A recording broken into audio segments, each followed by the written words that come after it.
ಎಲ್ಲರಿಗೂ ನಮಸ್ಕಾರ. ಸವಿರುಚಿ ರೆಸಿಪಿಗೆ ಸ್ವಾಗತ. ನಾನಿವತ್ತು ತೋರಿಸ್ತಾ ಇರ್ತಕ್ಕಂಥ ರೆಸಿಪಿಗಳು 6 ಬಗೆಯ ಪಲ್ಯದ ರೆಸಿಪಿಗಳನ್ನ ಒಟ್ಟಿಗೆ ತೋರಿಸ್ತಾ ಇದ್ದೀನಿ.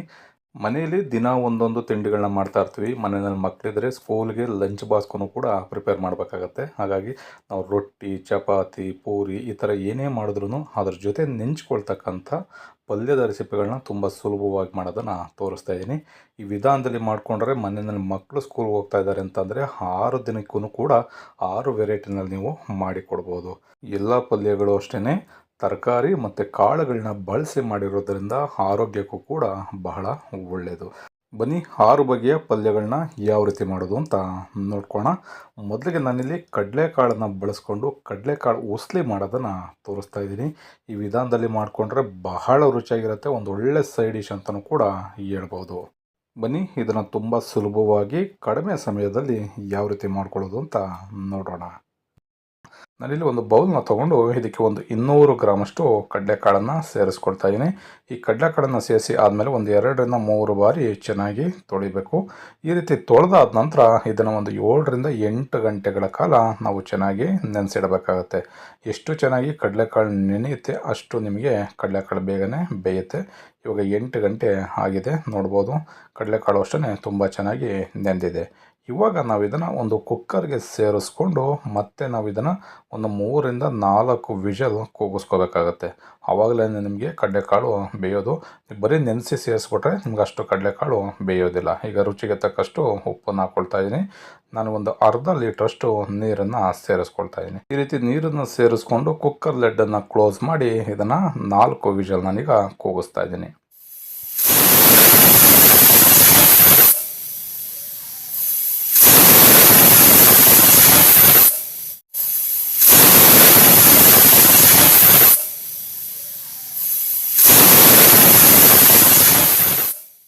ಈಗ 4 ವಿಷಲ್ ಆಗಿದೆ. ಕುಕ್ಕರ್ ಲಿಡ್ಡನ್ನ ಓಪನ್ ಮಾಡೋದಕ್ಕಿಂತ ಮುಂಚೆ ವಿಷಲ್ನ ತೆಗೆದು ಏರೆಲ್ಲ ಹೋಗಿದೆ ಅಂತ ನೋಡಿಕೊಂಡು ಓಪನ್ ಮಾಡಬೇಕಾಗತ್ತೆ. ನೋಡ್ಬೋದು ಎಷ್ಟು ಸಖತ್ತಾಗಿ ಕಡಲೆಕಾಳು ಕೂಡ ಬೆಂದಿದೆ ಅಂತ. ಈ ರೀತಿ ಕಡಲೆಕಾಳನ್ನು ನೀವು ಬೇಯಿಸ್ಕೊಂಡಾದ ನಂತರ ಈಗ ನಾವು ನೀರನ್ನ ಏನಿದೆ ಈ ನೀರನ್ನು ಸಪ್ರೇಟಾಗಿ ಮಾಡಿಕೊಂಡು ತೆಗೆದಿಟ್ಕೋಬೇಕಾಗತ್ತೆ. ಈಗ ಕಡಲೆಕಾಳನ್ನು ಸಪ್ರೇಟ್ ಮಾಡಿಕೊಂಡು ತೆಗೆದಿಟ್ಕೊಳ್ತಾ ಇದ್ದೀನಿ. ಈಗ ಒಂದು ಫ್ರೈ ಪ್ಯಾನ ತೊಗೊಂಡು ಒಂದು 2 ಟೇಬಲ್ ಸ್ಪೂನಷ್ಟು ಎಣ್ಣೆನ ಬಿಸಿಯಾಗಲಿಕ್ಕೆ ಇಟ್ಕೊಳ್ತಾ ಇದ್ದೀನಿ. ಎಣ್ಣೆ ಚೆನ್ನಾಗಿ ಕಾದ ನಂತರ ಒಂದು ಅರ್ಧ ಟೀ ಸ್ಪೂನಷ್ಟು ಸಾಸಿವೆ, ಅರ್ಧ ಟೀ ಸ್ಪೂನಷ್ಟು ಜೀರಿಗೆ, ಅರ್ಧ ಟೇಬಲ್ ಸ್ಪೂನಷ್ಟು ಕಡಲೆಬೇಳೆ, ಹಾಗೆ ಒಂದು 4 ಹಸಿಮೆಣಸಿಕಾಯಿನ ಸಣ್ಣದಾಗಿ ಕಟ್ ಮಾಡಿ ಸೇರಿಸ್ಕೊಳ್ತಾ ಇದ್ದೀನಿ. ಹಾಗೆ 1 ಟೀ ಸ್ಪೂನಷ್ಟು ಉದ್ದಿನಬೇಳೆ, ಸ್ವಲ್ಪ ಕರಿಬೇವಿನ ಸೊಪ್ಪು, ಇಷ್ಟು ಒಗ್ಗರಣೆ ಪದಾರ್ಥಗಳನ್ನ ಸೇರಿಸ್ಕೊಂಡು ಕಡಿಮೆ ಊರಿನಲ್ಲಿ ಇಟ್ಕೊಂಡು ಚೆನ್ನಾಗಿ ನಾವು ಫ್ರೈ ಮಾಡ್ಕೋಬೇಕು. ಈ ರೀತಿ ಫ್ರೈ ಮಾಡಿಕೊಂಡು ನಾವು ಕಡಲೆಕಾಳನ್ನು ಸೇರಿಸಿ ಒಗ್ಗರಣೆ ಮಾಡಿದ್ರೆ ಬಹಳ ರುಚಿಯಾಗಿರ್ತಕ್ಕಂಥ ಕಡಲೆಕಾಳಿನ ಉಸ್ಲಿ ರೆಡಿ ಆಗುತ್ತೆ. ಇದಕ್ಕೆ ಸ್ವಲ್ಪ ಹಿಂಗನ್ನು ಸೇರಿಸ್ಕೊಳ್ತಾ ಇದ್ದೀನಿ. ಹಾಗೆ ತುರಿದಿಟ್ಕೊಂಡಿರ್ತಕ್ಕಂಥ 1 ಇಂಚಿನಷ್ಟು ಶುಂಠಿನ ಸೇರಿಸ್ಕೊಳ್ತಾ ಇದ್ದೀನಿ. ಇಲ್ಲಿ ಈರುಳ್ಳಿನ ಸೇರಿಸ್ತಾ ಇದ್ದೀನಿ. ನೀವು ದೇವರ ಪೂಜೆಗೆ ಅಥವಾ ನೈವೇದ್ಯಕ್ಕೆ ಆ ಥರದಕ್ಕೆ ಏನಾದ್ರು ಮಾಡೋದಾದರೆ ಈರುಳ್ಳಿನ ಸೇರಿಸೋದಕ್ಕೆ ಹೋಗಬೇಡಿ. ನೀವು ಹಾಗೆ ತಿನ್ನೋದಕ್ಕೆ ನೀವು ಮಾಡ್ಕೊಳ್ತಾ ಇದ್ದರೆ ಈರುಳ್ಳಿನ ಸೇರಿಸ್ಕೊಂಡ್ರೆ ಬಹಳ ರುಚಿಯಾಗಿರುತ್ತೆ. ಬೇಡ ಅನ್ನೋರು ಕೆಲವರು ಈರುಳ್ಳಿನ ತಿನ್ನಲ್ಲ, ಅಂಥವ್ರು ಬೇಕಿದ್ರೆ ನೀವು ಸ್ಕಿಪ್ ಮಾಡ್ಬೋದು. ಈರುಳ್ಳಿನ ಸೇರಿಸೋದ್ರಿಂದ ರುಚಿ ಚೆನ್ನಾಗಿರುತ್ತೆ ಅಂತ ನಾನು ಈರುಳ್ಳಿನ ಸೇರಿಸ್ತಾ ಇದ್ದೀನಿ. ನೀವು ದೇವರ ಪೂಜೆಗೆ ಇಡೋದಾದರೆ ನೀವು ಇದನ್ನು ಸ್ಕಿಪ್ ಮಾಡಿ. ಈರುಳ್ಳಿನ ಚೆನ್ನಾಗಿ 1 ರಿಂದ 1.5 ನಿಮಿಷಗಳ ಕಾಲ ಫ್ರೈ ಮಾಡ್ಕೊಂಡಿದ್ದೀನಿ. ಒಂದೇ ಒಂದು ಚಿಟಿಕೆಯಷ್ಟು ಅರಿಶಿನ ಸೇರಿಸ್ಕೊಂಡಿದ್ದೀನಿ. ತುಂಬ ಜಾಸ್ತಿ ಅರಿಶಿನ ಸೇರ್ಸೋಕ್ಕೆ ಹೋಗಬೇಡಿ. ಅರಿಶಿನ ಜಾಸ್ತಿ ಆಯಿತು ಅಂತಂದರೆ ನಿಮಗೆ ಕಲರೆಲ್ಲ ಬರೀ ಅರಿಶಿಣನೇ ಆಗಿಬಿಡುತ್ತೆ. ಇವಾಗ ನಾವು ಇದಕ್ಕೆ ಬೇಯಿಸಿಟ್ಕೊಂಡಿರ್ತಕ್ಕಂಥ ಕಡಲೆಕಾಳನ್ನು ಸೇರಿಸ್ಕೊಳ್ಳೋಣ. ಈ ರೀತಿ ಕಡಲೆಕಾಳನ್ನು ಸೇರಿಸಿ ಒಂದು 2 ರಿಂದ 3 ನಿಮಿಷಗಳ ಕಾಲ ಆ ಒಗ್ಗರಣೆ ಜೊತೆಯಲ್ಲಿ ಚೆನ್ನಾಗಿ ಫ್ರೈ ಮಾಡ್ಕೋಬೇಕು. ಏಕೆಂದರೆ ನಾವು ನೀರಿನಿಂದ ಬಸ್ತು ನಾವು ತೆಗೆದು ಕಡಲೆಕಾಳನ್ನ ಸೇರಿಸಿರೋದ್ರಿಂದ ಸ್ವಲ್ಪ ನೀರಿನ ಅಂಶ ಅದರಲ್ಲಿ ಇದ್ದೇ ಇರುತ್ತೆ. ಅದೆಲ್ಲ ಕಂಪ್ಲೀಟಾಗಿ ಡ್ರೈ ಆಗಿ ಈ ಒಗ್ಗರಣೆ ಚೆನ್ನಾಗಿ ಕಾಳಿನ ಜೊತೆಯಲ್ಲಿ ಬೆರಿಬೇಕು. ಅಲ್ಲಿವರೆಗೂ ಈ ರೀತಿ ಮಿಕ್ಸ್ ಮಾಡ್ಕೊಳ್ಳಿ. ಈಗ ರುಚಿಗೆ ತಕ್ಕಷ್ಟು ಉಪ್ಪನ್ನು ಸೇರಿಸ್ಕೊಳ್ಳಿ. ನಾವು ಆಲ್ರೆಡಿ ಕಾಳನ್ನು ಬೇಯಿಸ್ಬೇಕಾದ್ರೆ ಉಪ್ಪನ್ನು ಸೇರಿಸಿರ್ತೀವಿ. ಹಾಗಾಗಿ ರುಚಿಗೆ ತಕ್ಕಷ್ಟು ನೋಡ್ಕೊಂಡು ನೀವು ಸೇರಿಸ್ಕೋಬೇಕಾಗುತ್ತೆ. ಒಂದು ಅರ್ಧ ಕಪ್ಪಿನಷ್ಟು ತೆಂಗಿನ ತುರಿನ ಸೇರಿಸ್ಕೊಳ್ತಾ ಇದ್ದೀನಿ. ಸ್ವಲ್ಪ ಕೊತ್ತಂಬರಿ ಸೊಪ್ಪು, ಇಷ್ಟನ್ನು ಸೇರಿಸ್ಕೊಂಡು ಚೆನ್ನಾಗಿ ಒಂದು ಬಾರಿ ಮಿಕ್ಸ್ ಮಾಡಿಕೊಂಡ್ರೆ ಕಡಲೆಕಾಳು ಉಸ್ಲಿ ತುಂಬ ಸುಲಭವಾಗಿ ಬಹಳ ರುಚಿಯಾಗಿ ರೆಡಿ ಆಗುತ್ತೆ. ಇದನ್ನು ನೀವು ರೊಟ್ಟಿ ಚಪಾತಿಗೂ ಕೂಡ ಯೂಸ್ ಮಾಡ್ಬೋದು ಅಥವಾ ಸೈಡ್ ಡಿಶಾಗೂ ಕೂಡ ಯೂಸ್ ಮಾಡ್ಬೋದು. 2ನೇ ರೆಸಿಪಿ ಹಬ್ಬದ ದಿನಗಳಲ್ಲಿ ನಾವು ತಿಂದಿರ್ತೀವಿ. ಕಡಲೆಕಾಳು ಹಾಗೆ ಬದನೆಕಾಯಿ, ಆಲೂಗೆಡ್ಡೆನ ಬಳಸ್ಕೊಂಡು ಈ ಪಲ್ಯನ ಮಾಡ್ತಾರೆ ಅಥವಾ ಬದನೆಕಾಯಿ ಗೊಜ್ಜು, ಕಡಲೆಕಾಳು ಗೊಜ್ಜು ಅಂತಲೂ ಕೂಡ ಕರೀತಾರೆ. ಯುಗಾದಿ ಹಬ್ಬದಲ್ಲಂತೂ ಈ ಪಲ್ಯನ ಮಿಸ್ ಮಾಡ್ದೇ ಎಲ್ಲರ ಮನೇಲೂ ಕೂಡ ಮಾಡ್ತಾರೆ. ಬನ್ನಿ ಇದನ್ನು ತುಂಬ ಸುಲಭವಾಗಿ ಯಾವ ರೀತಿ ಮಾಡೋದು ಅಂತ ನೋಡ್ಕೊಳ್ಳೋಣ. ನಾನಿಲ್ಲಿ ಒಂದು ಮಿಕ್ಸಿ ಜಾರ್ನ ತೊಗೊಂಡು ಇದಕ್ಕೆ 1 ಟೇಬಲ್ ಸ್ಪೂನಷ್ಟು ಧನಿಯಾ ಪುಡಿನ ಸೇರಿಸ್ಕೊಳ್ತಾ ಇದ್ದೀನಿ. ಹಾಗೆ 1 ಟೇಬಲ್ ಸ್ಪೂನಷ್ಟು ಚಿಲ್ಲಿ ಪೌಡ್ರು ಮೆಣಸೆ ಪುಡಿನ ಸೇರಿಸ್ಕೊಂಡಿದ್ದೀನಿ. 1 ಚಿಟಿಕೆಯಷ್ಟು ಅರಿಶಿಣ, ಒಂದು ಅರ್ಧ ಇಂಚಿನಷ್ಟು ಶುಂಠಿ, ಹಾಗೆ 1 ಗೆಡ್ಡೆ ಬೆಳ್ಳುಳ್ಳಿನ ಬಿಡಿಸಿ ಸೇರಿಸ್ಕೊಳ್ತಾ ಇದ್ದೀನಿ. 4 ಲವಂಗ, 1 ಪೀಸಿನಷ್ಟು ಚಕ್ಕೆನೂ ಕೂಡ ಸೇರಿಸ್ಕೊಳ್ತಾ ಇದ್ದೀನಿ. ಸ್ವಲ್ಪ ಕೊತ್ತಂಬರಿ ಸೊಪ್ಪನ್ನು ಸೇರಿಸ್ಕೊಳ್ತಾ ಇದ್ದೀನಿ. ಒಂದು ಅರ್ಧ ಕಪ್ಪಿನಷ್ಟು ತೆಂಗಿನ ತುರಿನ ಕೂಡ ಸೇರಿಸ್ಕೊಳ್ತಾ ಇದ್ದೀನಿ. ನೀವು ಕೊಬ್ಬರಿ ಇದೇನಾದಾದರೆ ಕೊಬ್ಬರಿನ ಬೇಕಿದ್ರೆ ಸೇರಿಸ್ಕೋಬೋದು. ಇದಕ್ಕೆ ಈಗ 1 ಟೇಬಲ್ ಸ್ಪೂನಷ್ಟು ಸಾಂಬಾರು ಪುಡಿ, ಬೇಳೆ ಸಾರಿನ ಪುಡಿ ಏನಿರುತ್ತೆ ಮನೆಯಲ್ಲಿ ಅದನ್ನು ಕೂಡ ಸೇರಿಸ್ಕೊಳ್ತಾ ಇದ್ದೀನಿ. ಈ ರೀತಿ ಸ್ವಲ್ಪ ನೀರನ್ನು ಬೆರೆಸಿ ಸ್ವಲ್ಪನೂ ಕೂಡ ತರ್ತರಿ ಇರಬಾರ್ದು, ಆ ರೀತಿಯಲ್ಲಿ ನುಣ್ಣಗೆ ನಾವು ಇದನ್ನು ರುಬ್ಕೋಬೇಕಾಗತ್ತೆ. ನೋಡಿ, ಈ ರೀತಿಯಲ್ಲಿ ನುಣ್ಣಗೆ ರುಬ್ಕೊಳ್ಳೋದ್ರಿಂದ ನಿಮಗೆ ಕಡಲೆಕಾಯಿ ಗೊಜ್ಜು ಕೂಡ ತುಂಬ ಸಖತ್ತಾಗಿ ಬರುತ್ತೆ, ತುಂಬ ರುಚಿಯಾಗಿರುತ್ತೆ. ಬನ್ನಿ ಈಗ ಕಡಲೆಕಾಯಿ ಗೊಜ್ಜನ್ನ ಯಾವ ರೀತಿ ರೆಡಿ ಮಾಡ್ಕೊಳ್ಳೋದು ನೋಡೋಣ. ನಾನಿಲ್ಲಿ ಒಂದು ಕುಕ್ಕರ್ನ ತೊಗೊಂಡು 3 ಟೇಬಲ್ ಸ್ಪೂನಷ್ಟು ಎಣ್ಣೆನ ಬಿಸಿ ಆಗಲಿಕ್ಕೆ ಇಟ್ಕೊಳ್ತಾ ಇದ್ದೀನಿ. ಎಣ್ಣೆ ಚೆನ್ನಾಗಿ ಬಿಸಿ ಆದಮೇಲೆ ಅರ್ಧ ಟೀ ಸ್ಪೂನಷ್ಟು ಸಾಸಿವೆನ ಸೇರಿಸ್ಕೊಂಡಿದ್ದೀನಿ. ಸ್ವಲ್ಪ ಕರಿಬೇವಿನ ಸೊಪ್ಪು, ಹಾಗೆ 2 ಈರುಳ್ಳಿನ ಸಣ್ಣದಾಗಿ ಕಟ್ ಮಾಡಿಕೊಂಡು ಸೇರಿಸ್ಕೊಳ್ತಾ ಇದ್ದೀನಿ. ಈರುಳ್ಳಿ ಎಲ್ಲ ಸ್ವಲ್ಪ ಸಾಫ್ಟ್ ಆದರೆ ಸಾಕು, ತುಂಬ ಜಾಸ್ತಿ ಬೇಯಿಸುವಂಥ ಅವಶ್ಯಕತೆ ಇಲ್ಲ. ಈ ರೀತಿ ಸ್ವಲ್ಪ ಸಾಫ್ಟ್ ಆದರೆ ಸಾಕು. 1 ನಿಮಿಷದವರೆಗೂ ಈ ಈರುಳ್ಳಿನ ಚೆನ್ನಾಗಿ ಎಣ್ಣೆ ಜೊತೆಯಲ್ಲಿ ಫ್ರೈ ಮಾಡ್ಕೋಬೇಕಾಗತ್ತೆ. ಈ ರೀತಿ ಈರುಳ್ಳಿ ಸ್ವಲ್ಪ ಫ್ರೈ ಆದಮೇಲೆ ಇದಕ್ಕೆ ನಾನು ಸಣ್ಣದಾಗಿ ಕಟ್ ಮಾಡಿಕೊಂಡು 2 ಟೊಮೊಟೊನ ಸೇರಿಸ್ಕೊಳ್ತಾ ಇದ್ದೀನಿ. ಟೊಮೊಟೊನಷ್ಟೇ ಸ್ವಲ್ಪ ಸಾಫ್ಟ್ ಆಗಬೇಕು. 1-2 ನಿಮಿಷಗಳ ಕಾಲ ಈ ರೀತಿ ಒಗ್ಗರಣೆ ಜೊತೆಯಲ್ಲೇ ಚೆನ್ನಾಗಿ ನೀವು ಬೇಯಿಸ್ಕೊಳ್ಳಿ. ಇದಕ್ಕೆ ನೀವು ಸ್ವಲ್ಪ ಉಪ್ಪನ್ನು ಬೇಕಿದ್ರೆ ರುಚಿಗೆ ತಕ್ಕಷ್ಟು ಈಗಲೇ ಸೇರಿಸ್ಕೊಂಡ್ರೆ ನೀವು ಟೊಮೊಟೊನಷ್ಟೇ ತುಂಬ ಸಾಫ್ಟಾಗಿ ಬೇಯುತ್ತೆ. ಈಗ ನಾನು ರುಬ್ಕೊಂಡಂಥ ಮಸಾಲಾನ ಕೂಡ ಸೇರಿಸ್ಕೊಳ್ತಾ ಇದ್ದೀನಿ. ಅದಕ್ಕೆ ಸ್ವಲ್ಪ ನೀರನ್ನು ಸೇರಿಸ್ಕೊಳ್ತಾ ಇದ್ದೀನಿ. ಈಗ ರುಚಿಗೆ ತಕ್ಕಷ್ಟು ಉಪ್ಪನ್ನು ಕೂಡ ನಾನು ಇವಾಗಲೇ ಸೇರಿಸ್ತಾ ಇದ್ದೀನಿ. ಈ ರೀತಿ ಉಪ್ಪನ್ನು ಸೇರಿಸೋದ್ರಿಂದ ಟೊಮೊಟೊನಷ್ಟೇ ಬೇಗ ಸಾಫ್ಟಾಗಿ ಚೆನ್ನಾಗಿ ಬೇಯುತ್ತೆ. ಈ ಮಸಾಲನೂ ಅಷ್ಟೇ ನಾವು ಒಂದು 3-4 ನಿಮಿಷಗಳ ಕಾಲ ಚೆನ್ನಾಗಿ ಒಗ್ಗರಣೆ ಜೊತೆಯಲ್ಲೇ ಬೇಯಿಸ್ಕೋಬೇಕಾಗತ್ತೆ. ಈ ಕಡಲೆಕಾಯಿ ಗೊಜ್ಜನ್ನು ಮಾಡಲಿಕ್ಕೆ ನಾನು ಕಡಲೆಕಾಳು ಏನಿದೆ, ಈ ರೀತಿ ಕಡಲೆಕಾಳನ್ನ 200 ಗ್ರಾಮಷ್ಟು ತೊಗೊಂಡು ನಾನು ಬೆಳಿಗ್ಗೆ ಮಾಡ್ತಾಯಿದ್ದೀನಿ. ಇದನ್ನು ನೈಟೇ ನಾನು ನೆನೆಸಿಟ್ಕೊಂಡಿದ್ದೆ. ಬೆಳಿಗ್ಗೆ ಮತ್ತೆ ಕುಕ್ಕರ್ನಲ್ಲಿ 2 ವಿಷಲ್ ನಾನು ಬೇಯಿಸ್ಕೊಂಡು ಸೇರಿಸ್ಕೊಳ್ತಾ ಇದ್ದೀನಿ. ಈ ರೀತಿ ನೆನೆಸಿ ಬೇಯಿಸಿ ಸೇರಿಸೋದ್ರಿಂದ ನಿಮಗೆ ಕಡಲೆಕಾಳು ತುಂಬ ಗಟ್ಟಿ ಅನಿಸಲ್ಲ, ತುಂಬ ಮೃದುವಾಗಿ ಬೇಗನೆ ಬೇಯುತ್ತೆ. ಈಗ ಮಸಾಲ ಜೊತೆಯಲ್ಲಿ ಅದನ್ನು ಕೂಡ ಚೆನ್ನಾಗಿ ಮಿಕ್ಸ್ ಮಾಡ್ಕೊಳ್ಳೋಣ. ಈ ಕಡಲೆಕಾಯಿ ಗೊಜ್ಜನ್ನು ಏನು ಮಾಡ್ತೀವಿ, ಇದಕ್ಕೆ ಇದರ ಜೊತೆಯಲ್ಲಿ ಬದನೆಕಾಯಿ ಮತ್ತು ಆಲೂಗಡ್ಡೆನ ಸೇರಿಸ್ಕೊಂಡ್ರೆ ಬಹಳ ರುಚಿಯಾಗಿರುತ್ತೆ. ಈಗ ಇದಕ್ಕೇ 100 ಗ್ರಾಮಷ್ಟು ಬದನೆಕಾಯಿನ ನಾನು ಸೇರಿಸ್ಕೊಳ್ತಾ ಇದ್ದೀನಿ. ಬೇಕಿದ್ರೆ ನೀವು ಹಸಿರು ಬದನೆಕಾಯಿ ಬೇಕಿದ್ರೂ ನೀವು ಸೇರಿಸ್ಕೋಬೋದು. ಹಾಗೆಯೇ 2 ಆಲೂಗಡ್ಡೆನ ಸಣ್ಣದಾಗಿ ಕಟ್ ಮಾಡಿಕೊಂಡು ಸೇರಿಸ್ಕೊಳ್ತಾ ಇದ್ದೀನಿ. ಈ ತರಕಾರಿಗಳೇನಿದೆ ಬದನೆಕಾಯಿ, ಆಲೂಗಡ್ಡೆ, ನೀವು ತುಂಬ ಜಾಸ್ತಿ ದಪ್ಪಗೆ ಕಟ್ ಮಾಡೋದಕ್ಕೆ ಹೋಗಬಾರ್ದು. ಯಾಕೆಂದರೆ ಗೊಜ್ಜನ್ನು ಮಾಡ್ತಾ ಇರೋದ್ರಿಂದ ನಾವು ಮೀಡಿಯಮಾಗಿ ಸಣ್ಣದಾಗಿಯೇ ಕಟ್ ಮಾಡ್ಕೋಬೇಕಾಗತ್ತೆ. ಈ ರೀತಿ ಮಿಕ್ಸ್ ಮಾಡಿಕೊಂಡು ಒಂದು ಲೆಡ್ಡನ್ನು ಕ್ಲೋಸ್ ಮಾಡಿ ಐ ಫ್ಲೇಮ್ನಲ್ಲೇ ಒಂದು 4-5 ನಿಮಿಷಗಳ ಕಾಲ ಚೆನ್ನಾಗಿ ನಾವು ಬೇಯಿಸ್ಕೋಬೇಕಾಗತ್ತೆ. ನೋಡಿ, ಈ ರೀತಿ ನೀರೆಲ್ಲ ಬಿಡ್ತಾ ಬರುತ್ತೆ, ಆ ತರಕಾರಿಲಿರ್ತಕ್ಕಂಥ ನೀರೆಲ್ಲ ಬಿಡ್ತಾ ಬರುತ್ತೆ. ನಿಮ್ಗೆ ಏನಾದರೂ ಸ್ವಲ್ಪ ಗಟ್ಟಿ ಅನಿಸಿದ್ರೆ ನೀವು 1 ಕಪ್ಪಿನಷ್ಟು ಮತ್ತೆ ನೀರನ್ನು ಸೇರಿಸ್ಕೋಬೋದು. ನಿಮಗೆ ಮಸಾಲನೂ ಅಷ್ಟೇ ಸ್ವಲ್ಪ ಕಡಿಮೆ ಆಯಿತು ಅನ್ನೋದಾದರೆ ನೀವು ಬೇಕಿದ್ರೆ ಬೇಳೆ ಸಾರಿನ ಪುಡಿ ಏನಿದೆ ಅದನ್ನು ಮತ್ತೆ ನೀವು 1 ಟೇಬಲ್ ಸ್ಪೂನಷ್ಟು ಸ್ವಲ್ಪ ನೀರಿನಲ್ಲಿ ಕಲಸಿ ಇದಕ್ಕೆ ಸೇರಿಸ್ಬೋದು. ಸ್ಟೌವನ್ನು ಐ ಫ್ಲೇಮ್ನಲ್ಲಿ ಇಟ್ಕೊಂಡು 5 ನಿಮಿಷ ಬೇಯಿಸಿದ್ದೆ. ಅದಾದಮೇಲೆ ಲೋ ಫ್ಲೇಮ್ನಲ್ಲಿ ಮತ್ತೆ 5 ನಿಮಿಷ ಬೇಯಿಸ್ಕೊಂಡಿದ್ದೀನಿ. ಈ ರೀತಿ ಲೋ ಫ್ಲೇಮ್ನ ಬೇಯಿಸೋದ್ರಿಂದ ನಿಮಗೆ ತಳನೂ ಕೂಡ ಹತ್ತಲ್ಲ. ಏಕೆಂದರೆ ನಾವು ಮಸಾಲಾನ ಸೇರಿಸಿದ್ಮೇಲೆ ತೆಂಗಿನಕಾಯಿನ ರುಬ್ಕೊಂಡಿರೋದ್ರಿಂದ ತಳ ಹತ್ತೋ ಚಾನ್ಸಸ್ ಇರುತ್ತೆ. ಐ ಫ್ಲೇಮ್ನಲ್ಲಿ ಒಂದು 5 ನಿಮಿಷ ಬೇಯಿಸ್ಕೊಳ್ಳಿ. ಅದಾದಮೇಲೆ ಲೋ ಫ್ಲೇಮ್ಗೆ ಹಾಕ್ಕೊಂಡು 5 ನಿಮಿಷ ಒಂದು 2 ಬಾರಿ ತಿರುಗಿಸಿ ನೀವು ಬೇಯಿಸ್ಕೋಬೇಕಾಗತ್ತೆ. ಈ ರೀತಿ ಕೊನೆಯಲ್ಲಿ ಚೆನ್ನಾಗಿ ಎಲ್ಲ ತರಕಾರಿಗಳು ಬೆಂದ ನಂತರ ಒಂದು ಅರ್ಧ ಕಪ್ಪಿನಷ್ಟು ತೆಂಗಿನ ತುರಿನ ಸೇರಿಸ್ಕೊಂಡ್ರೆ ಬಹಳ ರುಚಿಯಾಗಿರುತ್ತೆ. ಮನೆಯಲ್ಲೂ ಕೂಡ ಎಲ್ಲರೂ ಬಹಳ ಇಷ್ಟಪಟ್ಟು ಈ ರೆಸಿಪಿನ ತಿಂತಾರೆ. ತುಂಬ ಸುಲಭವಾಗಿ ಹಬ್ಬದ ವಿಶೇಷ ದಿನಗಳಲ್ಲಿ ಮಾಡ್ತಕ್ಕಂಥ ಕಡಲೆಕಾಳು ಬದನೆಕಾಯಿ ಗೊಜ್ಜನ್ನು ಸುಲಭವಾಗಿ ಮಾಡೋದನ್ನು ತೋರಿಸಿದ್ದೀನಿ. ಬನ್ನಿ ಈಗ 3ನೇ ರೆಸಿಪಿ ಮೂಲಂಗಿನ ಬಳಸ್ಕೊಂಡು ಪಲ್ಯನ ಮಾಡೋದನ್ನು ತೋರಿಸ್ತಾ ಇದ್ದೀನಿ. ಮೂಲಂಗಿ ತುಂಬ ಜನ ಇಷ್ಟಪಡಲ್ಲ ಅಂತಂದರೆ ಈ ರೀತಿ ಪಲ್ಯನ ಮಾಡಿಕೊಟ್ರೆ ಇಷ್ಟಪಡ್ತಿದ್ದವರು ಕೂಡ ಬಹಳ ಇಷ್ಟಪಟ್ಟು ಈ ರೆಸಿಪಿನ ತಿಂತಾರೆ. ಇದನ್ನು ಅಷ್ಟೇ ತುಂಬ ಸುಲಭವಾಗಿ ಒಂದು 10-15 ನಿಮಿಷದಲ್ಲೇ ರೆಡಿ ಮಾಡ್ಕೋಬೋದು. ಬನ್ನಿ ಯಾವ ರೀತಿ ಮಾಡೋದು ಅಂತ ನೋಡ್ಕೊಳ್ಳೋಣ. ನಾನಿಲ್ಲಿ ಅರ್ಧ KGಯಷ್ಟು ಮೂಲಂಗಿನ ಈ ರೀತಿ ಚಿಕ್ಕ ಚಿಕ್ಕ ಪೀಸಸ್ಗಳಾಗಿ ಕಟ್ ಮಾಡಿಟ್ಕೊಂಡಿದ್ದೀನಿ. ನೀವು ಸ್ಲೈಸ್ ಆಗಬೇಕಾದ್ರೂ ಮಾಡ್ಕೋಬೋದು, ಅಥವಾ ಅರ್ಧಕ್ಕೆ ನೀವು ಕಟ್ ಮಾಡಿಕೊಂಡು ಸ್ಲೈಸ್ ಆಗಬೇಕಾದ್ರೂ ಮಾಡ್ಕೋಬೋದು. ನಾನೀಗ ಒಂದು ಕುಕ್ಕರ್ನ ತೊಗೊಂಡು ಈಗ ಮೂಲಂಗಿನ ಕುಕ್ಕರ್ಗೆ ಸೇರಿಸ್ಕೊಳ್ತಾ ಇದ್ದೀನಿ. ಒಂದು ಅರ್ಧ ಲೀಟ್ರಷ್ಟು ನೀರನ್ನು ಬೆರೆಸ್ತಾ ಇದ್ದೀನಿ. ಈ ರೀತಿ ನೀರನ್ನು ಬೆರೆಸಿ ಇದನ್ನು ಒಂದು ವಿಷಲ್ ನಾವು ಕುಕ್ಕರ್ನಲ್ಲಿ ಕೂಗಿಸ್ಕೋಬೇಕಾಗತ್ತೆ. ಸ್ವಲ್ಪ ಅರಿಶಿಣದ ಪುಡಿ ಹಾಗೆ ರುಚಿಗೆ ಒಂದು 1/4 ಟೀ ಸ್ಪೂನಷ್ಟು ಉಪ್ಪನ್ನು ಸೇರಿಸ್ಕೊಂಡು ಚೆನ್ನಾಗಿ ಇದನ್ನು ಬೆರೆಸ್ಕೋಬೇಕು. ಅದಾದಮೇಲೆ ನಾವು ಒಂದು ವಿಷಲ್ ಕೂಗಿಸ್ಕೊಂಡ್ರೆ ಫ್ರೈ ಮಾಡಲಿಕ್ಕೆ ತುಂಬ ಈಸಿ ಆಗುತ್ತೆ. ಸ್ವಲ್ಪ ಸಾಫ್ಟಾಗೂ ಕೂಡ ಮೂಲಂಗಿ ಬೇಯುತ್ತೆ. ಬನ್ನಿ ಈಗ ಒಂದು ವಿಷಲ್ ಕೂಗಿಸ್ಕೊಳ್ಳೋಣ.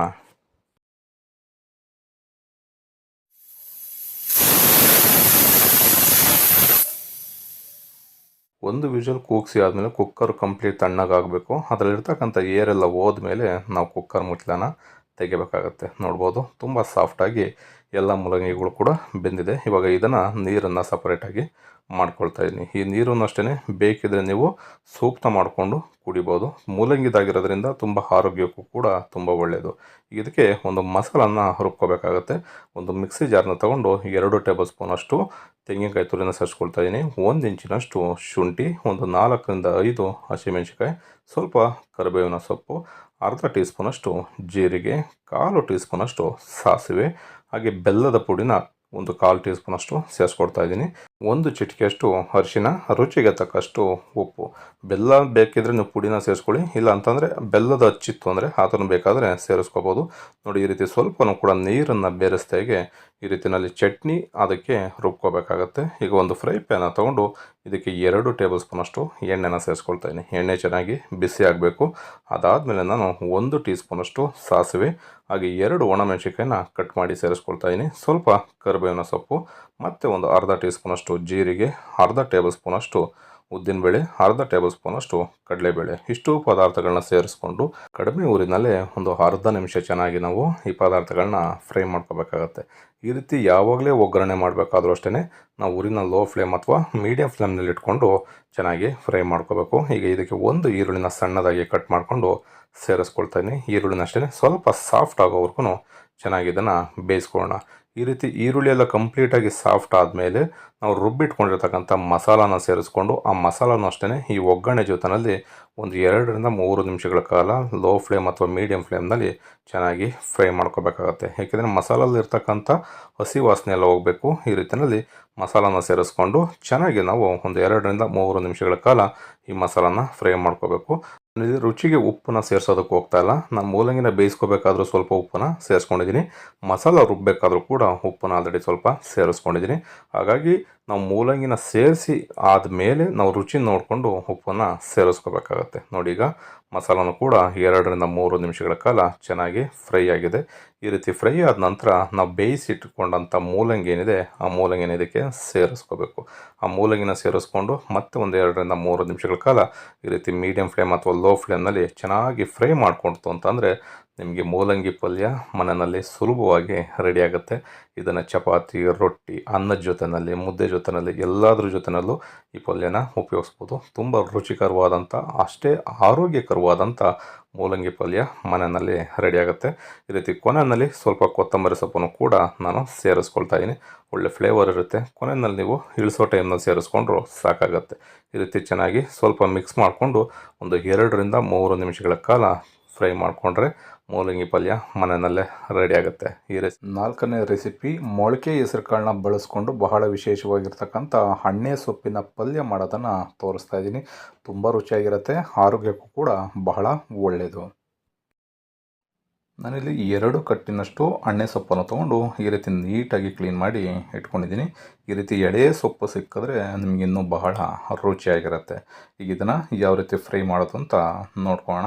ಮೊದಲಿಗೆ ನಾನಿಲ್ಲಿ ಒಂದು ಕಡಾಯಿನ ತೊಗೊಂಡು ಕಡಾಯಿಗೆ ಒಂದು 4ರಿಂದ 5 ಟೇಬಲ್ ಸ್ಪೂನಷ್ಟು ಎಣ್ಣೆನ ಸೇರಿಸ್ಕೊಳ್ತಾ ಇದ್ದೀನಿ. ಎಣ್ಣೆ ಚೆನ್ನಾಗಿ ಬಿಸಿ ಆಗಬೇಕು. ಬಿಸಿ ಆದಮೇಲೆ ಒಂದು ಅರ್ಧ ಟೀ ಸ್ಪೂನಷ್ಟು ಸಾಸಿವೆನ ಸೇರಿಸ್ಕೊಂಡು ಸ್ವಲ್ಪ ಚಿಟಪಟ ಅಂದಮೇಲೆ 1 ಗೆಡ್ಡೆ ಬೆಳ್ಳುಳ್ಳಿನ ಬಿಡಿಸಿ ಜಜ್ಜಿ ಸೇರಿಸ್ಕೊಳ್ತಾ ಇದ್ದೀನಿ. ಹಾಗೆ ಒಂದು 3 ಒಣಮೆಣಸಿಕಾಯಿ, ಸ್ವಲ್ಪ ಕರಿಬೇವಿನ ಸೊಪ್ಪು, ಇಷ್ಟು ಪದಾರ್ಥಗಳನ್ನ ಸೇರಿಸ್ಕೊಂಡು ಎಳೆ ಕಾವಿನಲ್ಲೇ ಒಂದು ಅರ್ಧ ನಿಮಿಷ ಚೆನ್ನಾಗಿ ಫ್ರೈ ಮಾಡ್ಕೊಳ್ಳೋಣ.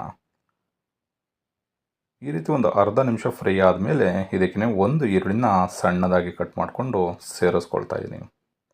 ಈರುಳ್ಳಿನೂ ಅಷ್ಟೇ ಸ್ವಲ್ಪ ಮೃದು ಆಗಬೇಕು. ಅಲ್ಲಿವರೆಗೂ ಒಂದು ಅರ್ಧದಿಂದ 1 ನಿಮಿಷ ಮತ್ತೆ ನಾವು ಇದನ್ನು ಫ್ರೈ ಮಾಡ್ಕೋಬೇಕಾಗತ್ತೆ. ಈ ರೀತಿಯಲ್ಲಿ ಒಗ್ಗರಣೆ ಜೊತೆಯಲ್ಲಿ ಒಗ್ಗರಣೆ ಪದಾರ್ಥಗಳನ್ನ ಚೆನ್ನಾಗಿ ನಾವು ಫ್ರೈ ಮಾಡಿಕೊಂಡ್ರೆ ನಿಮಗೆ ರುಚಿಯಾಗಿರ್ತಕ್ಕಂಥ ಸೊಪ್ಪಿನ ಪಲ್ಯ ರೆಡಿ ಆಗುತ್ತೆ. ನಾನಿಲ್ಲಿ ಮೊಳಕೆ ಕಟ್ಟಿದ ಹೆಸರು ಕಾಳನ್ನ ತೊಗೊಂಡಿದ್ದೀನಿ. ನೀವು ಹೆಸರು ಕಾಳು ಏನಾದ್ರು ಇಲ್ಲ ಅಂತಂದರೆ ತೊಗರಿ ಬೇಳೆನೇ ಬೇಕಾದರೆ ಕುಕ್ಕರ್ನಲ್ಲಿ ಒಂದು 2 ವಿಷಲ್ ಬೇಯಿಸ್ಕೊಂಡು ನೀವು ಸೇರಿಸ್ಕೋಬೋದು. ಅಥವಾ ಹೆಸರು ಕಾಳನ್ನು ಅಷ್ಟೇ ಸ್ವಲ್ಪ ನೆನೆಸಿ ಕುಕ್ಕರ್ನಲ್ಲಿ ಬೇಯಿಸಿ ಸೇರಿಸ್ಕೋಬೋದು. ಈ ರೀತಿ ಮೊಳಕೆ ಕಟ್ಟಿದ ಕಾಳನ್ನು ತೊಗೊಂಡ್ರೆ ಇನ್ನು ಬಹಳ ರುಚಿಯಾಗಿರುತ್ತೆ ಮತ್ತು ಆರೋಗ್ಯಕ್ಕೂ ಕೂಡ ಬಹಳ ಒಳ್ಳೆಯದು. ಈಗ ರುಚಿಗೆ ತಕ್ಕಷ್ಟು ಉಪ್ಪನ್ನು ಸೇರಿಸ್ಕೊಂಡು ಹೆಸರು ಕಾಳು ಸ್ವಲ್ಪ ಫ್ರೈ ಆಗಬೇಕು. ಒಂದು 4ರಿಂದ 5 ನಿಮಿಷಗಳ ಕಾಲ ಒಂದು ಲಿಡ್ಡನ್ನು ಕ್ಲೋಸ್ ಮಾಡಿ ಚೆನ್ನಾಗಿ ಬೇಯಿಸ್ಕೊಳ್ಳೋಣ. ಈ ರೀತಿ ಒಗ್ಗರಣೆ ಜೊತೆಯಲ್ಲಿ ಬೇಯಿಸೋದ್ರಿಂದ ಹೆಸರು ಕಾಳಿನ ರುಚಿನೂ ಕೂಡ ಬಹಳ ಚೆನ್ನಾಗಿರುತ್ತೆ.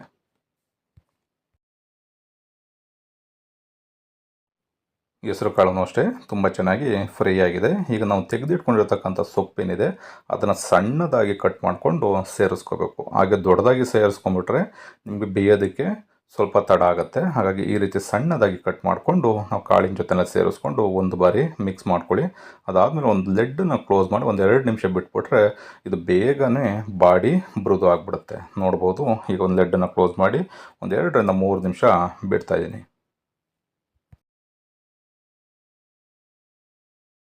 ಸೊಪ್ಪು ಅಷ್ಟೇ ಬೇಗ ಬೆಂದೋಗ್ಬಿಡುತ್ತೆ. ಹಾಗಾಗಿ ತುಂಬ ಜಾಸ್ತಿ ಬೇಯಿಸುವಂಥ ಅವಶ್ಯಕತೆ ಇಲ್ಲ. ತುಂಬ ಜಾಸ್ತಿ ಬೇಯಿಸ್ಬಿಟ್ರೆ ಅದರಲ್ಲಿರ್ತಕ್ಕಂಥ ನೀರಿನ ಅಂಶ ಎಲ್ಲ ಬಿಟ್ಕೊಂಡ್ಬಿಡುತ್ತೆ. ಒಂದು 4ರಿಂದ 5 ನಿಮಿಷಗಳ ಕಾಲ ಎಳೆ ಕಾವಿನಲ್ಲಿ ಇಟ್ಕೊಂಡು ಚೆನ್ನಾಗಿ ಬೇಯಿಸ್ಕೊಂಡ್ರೆ ಸಾಕಾಗುತ್ತೆ. ಕೊನೆಯಲ್ಲಿ ಸ್ವಲ್ಪ ಕೊಬ್ಬರಿ ತುರಿ ಇದೆ ಅಂದರೆ ಸೇರಿಸ್ಕೊಳ್ಳಿ, ಅಥವಾ ತೆಂಗಿನ ತುರಿನೇ ಒಂದು ಅರ್ಧ ಕಪ್ಪಿನಷ್ಟು ಸೇರಿಸ್ಕೊಳ್ಳಿ. ಚೆನ್ನಾಗಿ ಮಿಕ್ಸ್ ಮಾಡ್ಕೊಳ್ಳಿ. ಕೊನೆಯಲ್ಲಿ ಒಂದು ಅರ್ಧ ನಿಂಬೆ ಹಣ್ಣನ್ನು ಇದಕ್ಕೆ ಇಂಟ್ಕೊಂಡ್ರೆ ಇನ್ನೂ ಬಹಳ ರುಚಿಯಾಗಿರುತ್ತೆ. ಏಕೆಂದರೆ ಇದಕ್ಕೆ ನಾವು ಹುಳಿಗೆ ಟೊಮೊಟೊ ಆಗಲಿ ಬೇರೆ ಏನನ್ನು ಕೂಡ ಸೇರಿಸೋದಿಲ್ಲ. ಹಾಗಾಗಿ ಒಂದು ಅರ್ಧ ನಿಂಬೆ ಹಣ್ಣನ್ನು ಈ ರೀತಿ ಇಂಟ್ಕೊಳ್ಳಿ. ಈ ರೀತಿ ನಿಂಬೆಹಣ್ಣನ್ನು ಸೇರಿಸಿ ಆದಮೇಲೆ ಕಂಪ್ಲೀಟಾಗಿ ನಾವು ಸ್ಟವನ್ನು ಆಫ್ ಮಾಡ್ಕೋಬೇಕು. ಸ್ಟವನ್ನು ಆನ್ ಮಾಡ್ಕೊಂಡು ನಿಂಬೆ ರಸನ ಸೇರಿಸಿ ನಾವು ಬೇಯಿಸ್ಬಿಟ್ರೆ ಕಹಿ ಬಂದ್ಬಿಡುತ್ತೆ. ಹಾಗಾಗಿ ಸ್ಟವನ್ನು ಆಫ್ ಮಾಡಿಕೊಂಡು ಮಿಕ್ಸ್ ಮಾಡಿಕೊಂಡ್ರೆ ಬಹಳ ರುಚಿಯಾಗಿರ್ತಕ್ಕಂಥ ಹಾಗೆ ಆರೋಗ್ಯಕರವಾಗಿರ್ತಕ್ಕಂಥ ಅಣ್ಣೆ ಸೊಪ್ಪು ಈ ಹೆಸರು ಕಾಳಿನ ಪಲ್ಯ ಸುಲಭವಾಗಿ ರೆಡಿ ಆಗುತ್ತೆ. ಬನ್ನಿ, 5ನೇ ರೆಸಿಪಿ ಬೀಟ್ರೋಟ್ ಪಲ್ಯನ ತುಂಬ ಸುಲಭವಾಗಿ ಮಾಡೋದನ್ನು ತೋರಿಸ್ತಾ ಇದ್ದೀನಿ. ಈ ವಿಧಾನದಲ್ಲಿ ಮಾಡಿಕೊಂಡ್ರೆ ಇದನ್ನು ಅಷ್ಟೇ ಬಹಳ ಇಷ್ಟಪಟ್ಟು ತಿಂತಾರೆ. ತುಂಬ ಜನ ಗೊಜ್ಜು ಈ ರೀತಿಯೆಲ್ಲ ಮಾಡ್ಕೊಂಡಿರ್ತಾರೆ. ಈ ವಿಧಾನದಲ್ಲೂ ಕೂಡ ಒಂದು ಸಲ ಟ್ರೈ ಮಾಡಿ. ನಾನು ಅರ್ಧ KGಯಷ್ಟು ಬೀಟ್ರೋಟ್ನ ಈ ರೀತಿಯಲ್ಲಿ ಸಣ್ಣದಾಗಿ ಕಟ್ ಮಾಡಿಕೊಂಡು ಸೇರಿಸ್ಕೊಂಡು ಮಾಡ್ತಾಯಿದ್ದೀನಿ. ನೀವು ತುರಿದು ಮಾಡೋದಾದರೆ ಅದನ್ನು ಬೇರೆ ರೀತಿಯಲ್ಲಿ ಮಾಡಬೇಕಾಗತ್ತೆ. ನಾನು ಇದನ್ನು ಚಿಕ್ಕದಾಗಿ ಕಟ್ ಮಾಡ್ಕೊಂಡು ಮಾಡೋದನ್ನು ನಿಮಗೆ ತೋರಿಸ್ತಾ ಇದ್ದೀನಿ. ಈಗ ಒಂದು ಬೌಲ್ಗೆ ನಾನು ಬೀಟ್ರೋಟನ್ನು ಸೇರಿಸ್ಕೊಂಡಿದ್ದೀನಿ. ಬೀಟ್ರೋಟನ್ನು ಸೇರಿಸಿ ಆದಮೇಲೆ ಇದಕ್ಕೆ ಒಂದು 200 ml ಅಷ್ಟು ನೀರನ್ನು ಸೇರಿಸ್ಕೋಬೇಕಾಗುತ್ತೆ. ನೀರನ್ನು ಅಷ್ಟೇ ತುಂಬ ಜಾಸ್ತಿ ಸೇರಿಸೋದಕ್ಕೆ ಹೋಗಬೇಡಿ. ಇದನ್ನು ಹಾಗೇ ಕಂಪ್ಲೀಟ್ ನೀರೆಲ್ಲ ಡ್ರೈ ಆಗಬೇಕು. ಆ ರೀತಿಯಲ್ಲಿ ಬೇಯಿಸ್ಕೊಂಡ್ರೆ ಇದರಲ್ಲಿರ್ತಕ್ಕಂಥ ಪೌಷ್ಟಿಕಾಂಶ ಎಲ್ಲ ಅದರಲ್ಲೇ ಇರುತ್ತೆ. ನಾನೀಗ ಇದಕ್ಕೆ ರುಚಿಗೆ ತಕ್ಕಷ್ಟು ಉಪ್ಪನ್ನು ಸೇರಿಸ್ಕೊಂಡು ಕಡಿಮೆ ಊರಿನಲ್ಲಿ ಮೀಡಿಯಂ ಫ್ಲೇಮ್ನಲ್ಲಿ ಇಟ್ಕೊಂಡು ಒಂದು 10ರಿಂದ 12 ನಿಮಿಷಗಳ ಕಾಲ ಚೆನ್ನಾಗಿ ನಾವು ನೀರೆಲ್ಲ ಕಂಪ್ಲೀಟಾಗಿ ಡ್ರೈ ಆಗಬೇಕು. ಆ ರೀತಿಯಲ್ಲಿ ಬೇಯಿಸ್ಕೋಬೇಕಾಗುತ್ತೆ. ನೋಡಿ, ಚೆನ್ನಾಗಿ ಈಗ ಕುದಿ ಬರ್ತಾ ಇದೆ. ಈ ನೀರೆಲ್ಲ ಕಂಪ್ಲೀಟಾಗಿ ಡ್ರೈ ಆಗಬೇಕು. ಅಲ್ಲಿವರೆಗೂ ನಾವು ಈ ಬೀಟ್ರೋಟ್ನ ಕಡಿಮೆ ನೀರು ಹಾಕ್ಕೊಂಡು ಬೇಯಿಸ್ಕೋಬೇಕಾಗತ್ತೆ. ಈ ರೀತಿ ಬೇಯಿಸ್ಕೊಂಡ್ರೆ ನಿಮಗೆ ಅದರಲ್ಲಿರ್ತಕ್ಕಂಥ ಪೌಷ್ಟಿಕಾಂಶಗಳೆಲ್ಲ ಅಲ್ಲೇ ಉಳ್ಕೊಳ್ಳುತ್ತೆ. ನಿಮಗೆ ರುಚಿನೂ ಕೂಡ ತುಂಬ ಚೆನ್ನಾಗಿರುತ್ತೆ. ನೀರನ್ನು ಬಸ್ಬಿಟ್ರೆ ಎಲ್ಲ ಇದರಿಂದ ಹೊರಟೋಗುತ್ತೆ. ನೋಡಿ, ಈಗ ನೀರೆಲ್ಲ ಆಲ್ಮೋಸ್ಟ್ ಡ್ರೈ ಆಗಿದೆ. ಈ ರೀತಿಯಲ್ಲಿ ಡ್ರೈ ಮಾಡಿಕೊಂಡು ಇದನ್ನು ಸಪ್ರೇಟಾಗಿ ತೆಗೆದಿಟ್ಕೊಂಡು ನಾವು ಒಗ್ಗರಣೆನ ಮಾಡ್ಕೋಬೇಕಾಗತ್ತೆ. ಬನ್ನಿ, ಈಗ ಬೀಟ್ರೋಟನ್ನು ನಾನು ಸಪ್ರೇಟಾಗಿ ತೆಗೆದಿಟ್ಕೊಂಡಿದ್ದೀನಿ. ಈಗ ಒಂದು ಕಡಾಯಿನ ತೊಗೊಂಡು ಇದಕ್ಕೆ 2 ಟೇಬಲ್ ಸ್ಪೂನಷ್ಟು ಎಣ್ಣೆನ ಸೇರಿಸ್ಕೊಳ್ತಾ ಇದ್ದೀನಿ. ಎಣ್ಣೆನಷ್ಟೇ ತುಂಬ ಜಾಸ್ತಿ ಇದಕ್ಕೆ ಸೇರಿಸೋದಕ್ಕೆ ಹೋಗ್ಬಿಡಿ. ಏಕೆಂದರೆ ಬೀಟ್ರೋಟ್ನಲ್ಲಿ ಎಣ್ಣೆ ಜಾಸ್ತಿ ಅದು ಹೀರ್ಕೊಳ್ಳೋದಿಲ್ಲ, ಬಿಟ್ಬಿಡುತ್ತೆ. ಹಾಗಾಗಿ 2 ಟೇಬಲ್ ಸ್ಪೂನಷ್ಟು ಎಣ್ಣೆನ ಸೇರಿಸ್ಕೊಂಡು ಎಣ್ಣೆ ಬಿಸಿ ಆದಮೇಲೆ ಒಂದು ಅರ್ಧ ಟೀ ಸ್ಪೂನಷ್ಟು ಸಾಸಿವೆ, 1 ಟೀ ಸ್ಪೂನಷ್ಟು ಜೀರಿಗೆ, ಸ್ವಲ್ಪ ಒಂದು 3ರಿಂದ 4 ಹಸಿಮೆಣಸಿಕಾಯಿನ ಕಟ್ ಮಾಡಿಕೊಂಡು ಸೇರಿಸ್ಕೊಂಡಿದ್ದೀನಿ. ಸ್ವಲ್ಪ ಕರಿಬೇವು ಸೊಪ್ಪನ್ನು ಕೂಡ ಸೇರಿಸ್ಕೊಳ್ತಾ ಇದ್ದೀನಿ. 1 ಮೀಡಿಯಮ್ ಸೈಜ್ ಈರುಳ್ಳಿನ ಸ್ಲೈಸಾಗಿ ಕಟ್ ಮಾಡಿಕೊಂಡು ಸೇರಿಸ್ತಾ ಇದ್ದೀನಿ.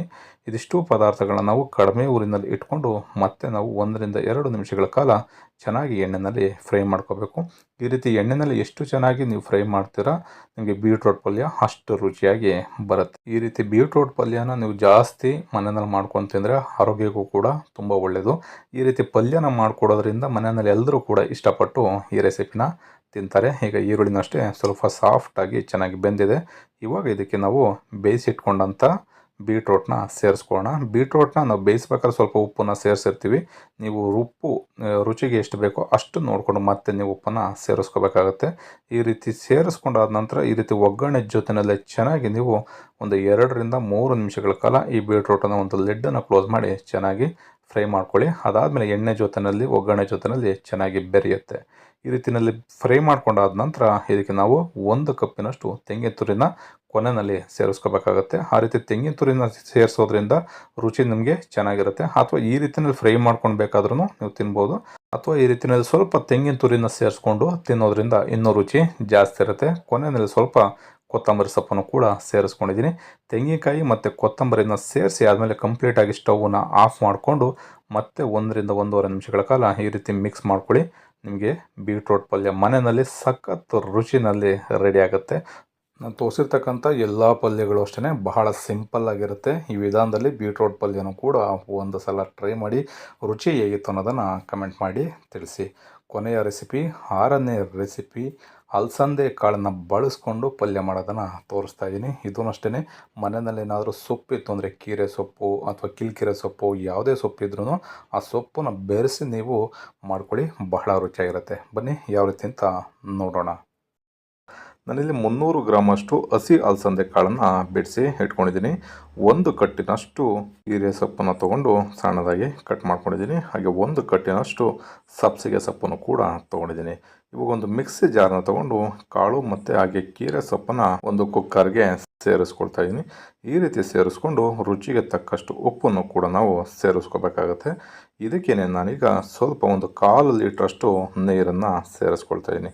ಈ ರೀತಿ ನೀರನ್ನು ಸೇರಿಸಿ ಇದನ್ನು ಒಂದು 2 ವಿಷಲ್ ನಾವು ಚೆನ್ನಾಗಿ ಬೇಯಿಸ್ಕೋಬೇಕಾಗತ್ತೆ.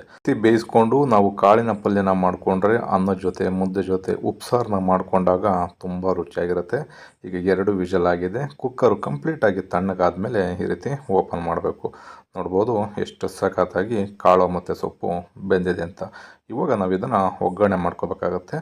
ಈಗ ಕಾಳು ಬೇಯಿಸಿರ್ತಕ್ಕಂಥ ನೀರನ್ನು ಬಸಿದು ಕಾಳನ್ನು ಸಪ್ರೇಟ್ ಮಾಡ್ಕೋಬೇಕಾಗತ್ತೆ.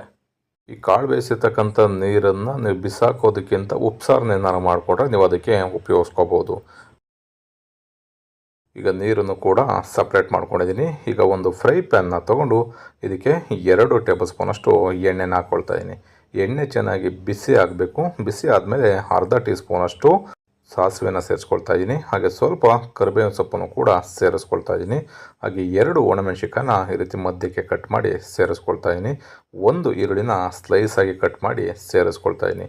ಈ ರೀತಿ ಅಲಸಂದೆ ಕಾಳನ್ನು ನೀವು ಬೇಕಿದ್ರೆ ಈ ರೀತಿ ನೀರಿನಲ್ಲಿ ಬೇಯಿಸ್ಕೊಂಡಾಗ ಡೈರೆಕ್ಟಾಗಿ ನೀವು ಹಾಗೆ ಬೇಕಾದರೂ ತಿನ್ಬೋದು. ಈ ರೀತಿ ಒಗ್ಗರಣೆ ಮಾಡಿಕೊಂಡು ಪಲ್ಯನ ಮಾಡಿಕೊಂಡ್ರೆ ತುಂಬ ರುಚಿಯಾಗಿರುತ್ತೆ. ನಾನು ಆಗಲೇ ಹೇಳಿದಾಗೆ ಉಪ್ಸಾರನ್ನ ಮಾಡಿದಾಗ ಈ ರೀತಿ ಪಲ್ಯನ ಮಾಡಿಕೊಂಡ್ರೆ ತುಂಬ ರುಚಿಯಾಗಿರುತ್ತೆ. ಈಗ ಈರುಳ್ಳಿನೂ ಅಷ್ಟೇ ಸ್ವಲ್ಪ ಸಾಫ್ಟ್ ಆಗಬೇಕು.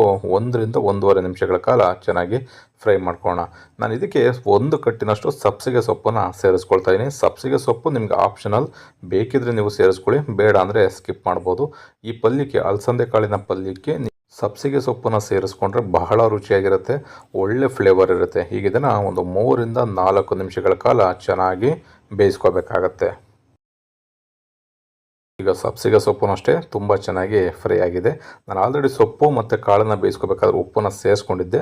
ಈಗ ಒಂದು 1/4 ಟೀ ಸ್ಪೂನಷ್ಟು ಮತ್ತೆ ಉಪ್ಪನ್ನು ಈ ಈರುಳ್ಳಿ ಮತ್ತು ಸಬ್ಸಿಗೆ ಸೊಪ್ಪಿಗೆ ಎಷ್ಟು ಬೇಕೋ ಅಷ್ಟನ್ನು ಸೇರಿಸ್ಕೊಳ್ತಾ ಇದ್ದೀನಿ. ಉಪ್ಪನ್ನು ಸೇರಿಸ್ಕೊಂಡು ಚೆನ್ನಾಗಿ ಮಿಕ್ಸ್ ಮಾಡ್ಕೊಂಡಾದ ನಂತರ ನಾವು ಇದಕ್ಕೆ ಬೇಯಿಸಿಟ್ಕೊಂಡಿರ್ತಕ್ಕಂಥ ಕಾಳನ್ನು ಕೂಡ ಸೇರಿಸ್ಕೊಳ್ಳೋಣ.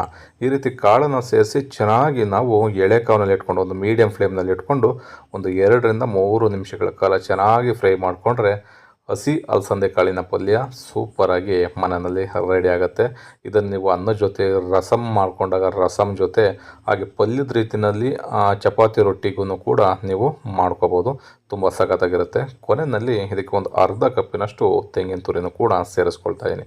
ತೆಂಗಿನ ತುರಿನ ಸೇರಿಸಿ ಆದಮೇಲೆ ಒಂದು ಎಳೆ ಕಾವನಲ್ಲಿ ಇಟ್ಕೊಂಡು ಮೀಡಿಯಂ ಫ್ಲೇಮ್ನಿಂದ ಲೋ ಫ್ಲೇಮ್ಗೆ ಇಟ್ಕೊಂಡು 1-1.5 ನಿಮಿಷಗಳ ಕಾಲ ಚೆನ್ನಾಗಿ ನೀವು ಮಿಕ್ಸ್ ಮಾಡ್ಕೊಳ್ಳಿ. ಅಥವಾ ಒಂದು ಲಿಡ್ಡನ್ನು ಕ್ಲೋಸ್ ಮಾಡಿ 1-1.5 ನಿಮಿಷಗಳ ಕಾಲ ಸ್ವಲ್ಪ ಫ್ರೈ ಮಾಡಿಕೊಂಡ್ರೆ ನಿಮಗೆ ಅಲಸಂದೆ ಕಾಳಿನ ಪಲ್ಯ ಮನೆಯಲ್ಲೇ ಸುಲಭವಾಗಿ ರೆಡಿ ಆಗುತ್ತೆ. ಈಗ ತೆಂಗಿನಕಾಯಿನೂ ಅಷ್ಟೇ ಚೆನ್ನಾಗಿ ಮಿಕ್ಸ್ ಮಾಡ್ಕೊಂಡಿದ್ದೀನಿ. ಒಂದು ಲಿಡ್ಡನ್ನು ಕ್ಲೋಸ್ ಮಾಡಿ 1 ನಿಮಿಷ ನಾನು ಇದನ್ನು ಚೆನ್ನಾಗಿ ಬೇಯಿಸ್ಕೊಳ್ತಾ ಇದ್ದೀನಿ. ಈ ರೀತಿ ಬೇಯಿಸ್ಕೊಂಡಾದ ನಂತರ ಕಂಪ್ಲೀಟಾಗಿ ಅಲಸಂದೆ ಕಾಳಿನ ಪಲ್ಯ ರೆಡಿ ಆಗುತ್ತೆ. ಈ ವಿಧಾನದಲ್ಲಿ ನಾನು ತೋರಿಸಿರ್ತಕ್ಕಂಥ 6 ಬಗೆಯ ಪಲ್ಯಗಳನ್ನೂ ಕೂಡ ಒಂದು ಸಲ ನೀವು ಟ್ರೈ ಮಾಡಿ ಹೇಗಿತ್ತು ಅನ್ನೋದನ್ನು ಕಮೆಂಟ್ ಮಾಡೋ ಮೂಲಕ ತಿಳಿಸಿ. ಈ ರೆಸಿಪಿಗಳು ನಿಮಗೆ ಇಷ್ಟ ಆಯಿತು ಅಂತ ಅಂದ್ಕೊಳ್ತೀನಿ. ಇಷ್ಟ ಆಗಿದ್ದರೆ ಆದಷ್ಟು ಜನಕ್ಕೆ ಈ ರೆಸಿಪಿಗಳನ್ನ ಶೇರ್ ಮಾಡಿ. ಹಾಗೆ ಇನ್ನೂ ಹೊಸದಾಗಿ ನೋಡ್ತಾ ಇರ್ತಕ್ಕಂಥವ್ರು ನಮ್ಮ ಚಾನಲ್ನ ಸಬ್ಸ್ಕ್ರೈಬ್ ಮಾಡ್ಕೊಂಡಿಲ್ಲ ಅಂತಂದರೆ ಸಬ್ಸ್ಕ್ರೈಬ್ ಮಾಡ್ಕೊಳ್ಳಿ. ಪಕ್ಕದಲ್ಲಿ ಇರ್ತಕ್ಕಂಥ ಬೆಲ್ ಬಟನ್ನ ಪ್ರೆಸ್ ಮಾಡಿ. ಹಾಗೆ ಫೇಸ್ಬುಕ್ಕಲ್ಲಿ ನೋಡ್ತಾ ಇರ್ತಕ್ಕಂಥವ್ರು ನಮ್ಮ ಪೇಜನ್ನು ಫಾಲೋ ಮಾಡ್ಕೊಳ್ಳಿ. ಮರಿದೇನೆ ಈ ರೆಸಿಪಿಗಳನ್ನ ನೀವು ಕೂಡ ಒಂದು ಸಲ ಮನೆಯಲ್ಲಿ ಟ್ರೈ ಮಾಡಿ ಹೇಗಿತ್ತು ಅನ್ನೋದನ್ನು ಕಮೆಂಟ್ ಮಾಡೋ ಮೂಲಕ ತಿಳಿಸಿ. Thank you.